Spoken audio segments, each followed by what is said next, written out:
ये बिहार और बेगूसराय हजारों स्टूडेंट्स को इकट्ठा करने की ताकत रखने वाले बिहार AISF को और बेगूसराय जिले को मेरा क्रांतिकारी लाल सलाम।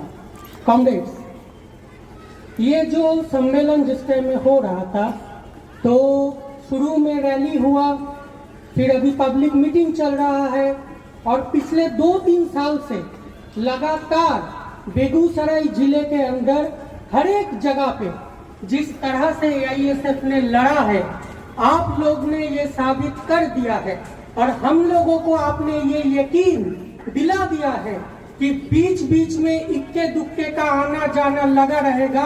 बिहार लेनिनग्राद था, लेनिनग्राद है और लेनिनग्राद रहेगा। कॉमरेड्स, ये देश और दुनिया जो है ये बदल रहा है।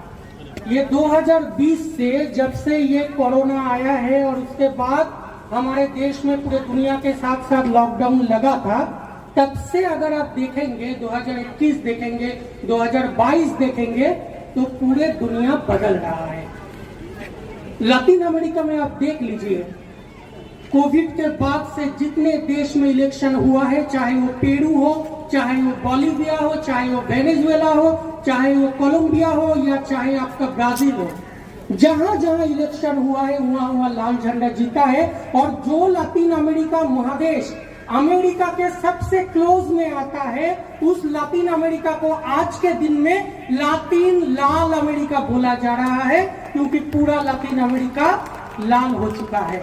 और उसके साथ साथ कोविड के टाइम में जो 3 देश सबसे ऊपर था, चाहे वो आक्रांतों की संख्या में हो, ये मरने वालों की संख्या में हो, तो 1 नंबर पे था अमेरिका, 2 नंबर पे था ब्राजील और 3 नंबर पे था भारत। और अगर आप देखेंगे कि आज के दिन में, उस टाइम में, उस दौरान दुनिया का फैसीवादी ताकतें कौन है, तो फैसीवादी ताकतें ट्रंप, ब्राजील के बोल्सोनारो और भारत के मोदी को बोला जा रहा था।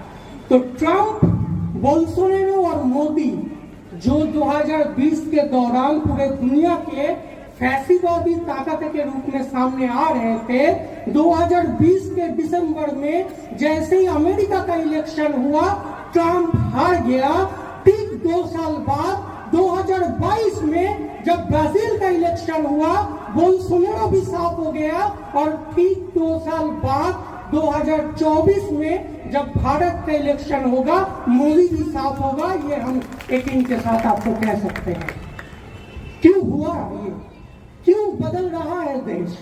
बदल इसीलिए रहा है क्योंकि जब देश के सारे नागरिक को सबसे ज्यादा जरूरत थी हॉस्पिटल की, सबसे ज्यादा जरूरत थी हेल्थ फैसिलिटी की, ट्रीटमेंट की, तब ये सारे जो नेता है, ये लोग ना एक अस्पताल बनाए, ना एक मेडिसिन लोगों के पास भेजा, ना किसी को हॉस्पिटलाइज किया, लेकिन सजेशन दिया कि छत पे जाके घंटा बजाइए, कोरोना भाग जाएगा।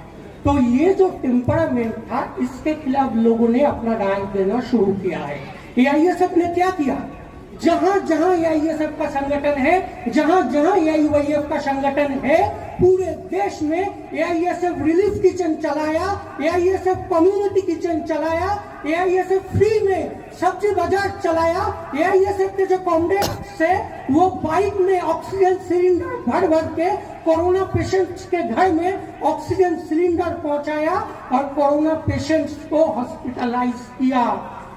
तो ये जो जिम्मेदारी AISF ने लिया, सारे वामपंथी संगठन ने पूरे देश में लिया, इसके वजह से आज का जो देश है ये बदलना शुरू हुआ है।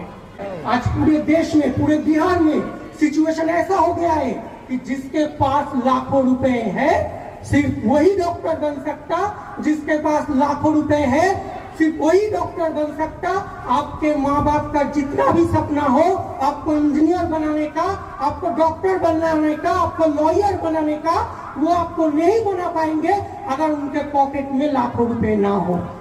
तो वही सिचुएशन को हम बदलना चाहते हैं और हम चाहते हैं कि जब कोई स्टूडेंट अपना पढ़ाई खत्म करे, हम लोग बनेगा की बात करते हैं, Bhagat Singh, national employment guarantee act. इसका मतलब एक लाइन में यह है कि जब किसी स्टूडेंट अपना पढ़ाई खत्म करे तो ये गवर्नमेंट की जिम्मेदारी है कि उसके हाथ में डिग्री सर्टिफिकेट और जॉब का अपॉइंटमेंट लेटर एक साथ थमा दिया जाए। ये गवर्नमेंट की रिस्पॉन्सिबिलिटी है।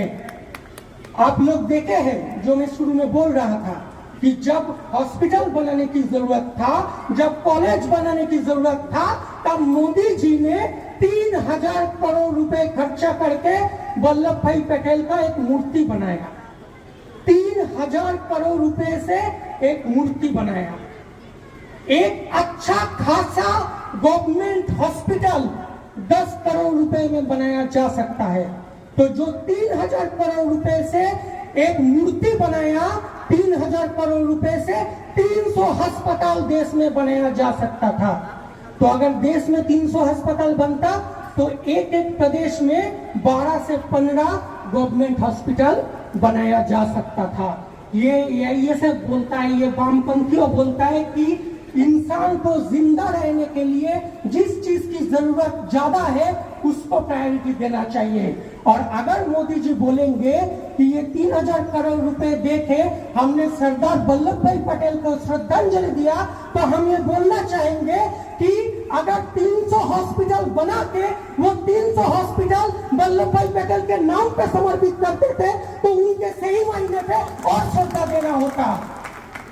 लेकिन ये सरकार ये नहीं करते हैं। हम बोलते हैं एम्प्लॉयमेंट की बात, अगर एम्प्लॉयमेंट की भी बात करेंगे तो ये 3000 करोड़ का मूर्ति बनाने के लिए 1000 लोग काम किए थे और टेम्पोररी बेसिस पे, कॉन्ट्रैक्चुअल बेसिस पे 1 साल के लिए काम किए थे। लेकिन अगर वो 300 अस्पताल बन जाता तो वो 300 अस्पताल में परमानेंट स्टाफ रिक्रूट होता, 1 लाख बेरोजगार को रोजगार मिलता।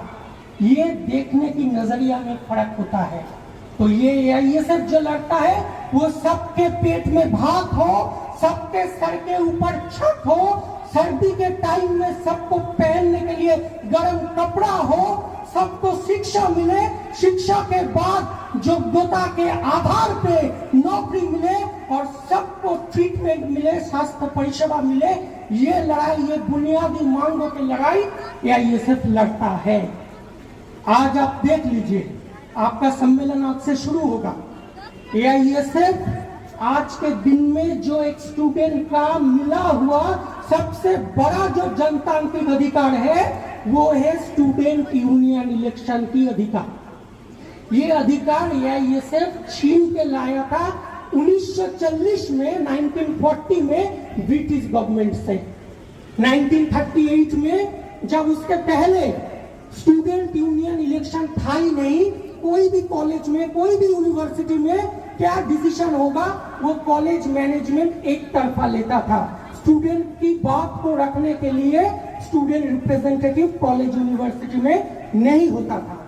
तो उसी दौरान 1938 में, 36 में एआईएसएफ का फॉर्मेशन हुआ और 1938 में कोलकाता के स्कॉटिश चर्च कॉलेज में एआईएसएफ का जो स्कॉटिश चर्च कॉलेज यूनिट है वो सबसे पहला कॉल दिया कि मैनेजमेंट अकेला डिसीजन नहीं लेगा, स्टूडेंट रिप्रेजेंटेटिव आपको रखना पड़ेगा।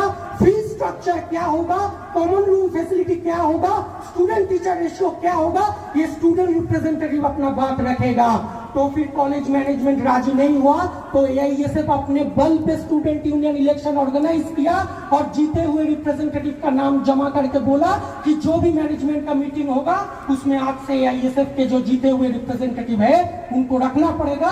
उसके बाद सारे जीते हुए रिप्रेजेंटेटिव को कॉलेज से रस्टिकेट किया गया था। फिर पूरे देश में एआईएसएफ की लीडरशिप में जो स्टूडेंट यूनियन इलेक्शन के मांग को लेकर जो मूवमेंट शुरू हुआ, जो आज के दिन में बांग्लादेश के पाबना कॉलेज तक फैल गया था। उसके बाद 1940 में ब्रिटिश गवर्नमेंट जो यूनिवर्सिटी एक्ट था उसको बदल करके देश के स्टूडेंट के हाथ में सबसे बड़ा जनतांत्रिक अधिकार जो है स्टूडेंट यूनियन इलेक्शन का वो दिया। तो जो अधिकार एआईएसएफ ने ब्रिटिश पुलिस के हाथ से, ब्रिटिश जमाने में ब्रिटिश अथॉरिटी के हाथ से छीन के लाया था, वो आज के दिन में आप देख लीजिए, चाहे वो बिहार हो, चाहे वो बंगाल हो या पूरे देश हो, मैक्सिमम कॉलेज में, मैक्सिमम यूनिवर्सिटी में सालों तक स्टूडेंट यूनियन इलेक्शन नहीं होता है।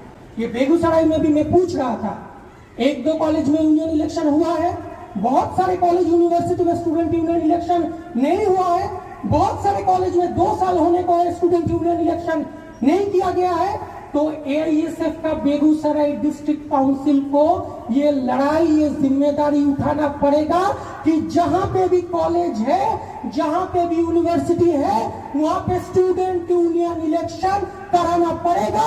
और ये हमारा भरोसा है, ये विश्वास है कि बेगूसराय डिस्ट्रिक्ट की धरती पे जहां पे भी स्टूडेंट यूनियन इलेक्शन होगा, जीत एआईएसएफ की होगी, ये मैं पूरी उम्मीद के साथ कह सकता हूं।